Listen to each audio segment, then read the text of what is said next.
Инвалидная коляска или какое-то заболевание не повод отказаться от спорта, культурной и общественной жизни. Большинство членов городского общества инвалидов – это люди с активной жизненной позицией. Благо, проявить себя есть масса возможностей. Ежемесячно при обществе проводятся мероприятия различной направленности. Ну а подобные встречи в теплой семейной обстановке для людей с ограниченными возможностями – большая радость. Здесь они с удовольствием общаются со своими друзьями и знакомыми, не стесняются обсуждать насущные вопросы и проблемы. Тут они забывают о своих недугах, ведь рядом находятся люди, которые всегда поймут, выслушают, поддержат и окажут посильную помощь.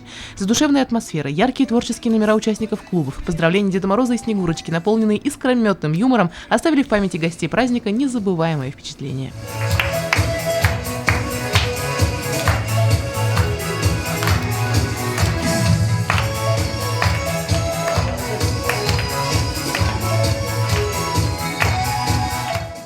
В преддверии Нового года нами организовываются различные мероприятия, направленные на поддержание жизнедеятельности, так скажем, людей с ограниченными возможностями, адресные акции для детей с ограниченными возможностями здоровья, это мечты сбываются.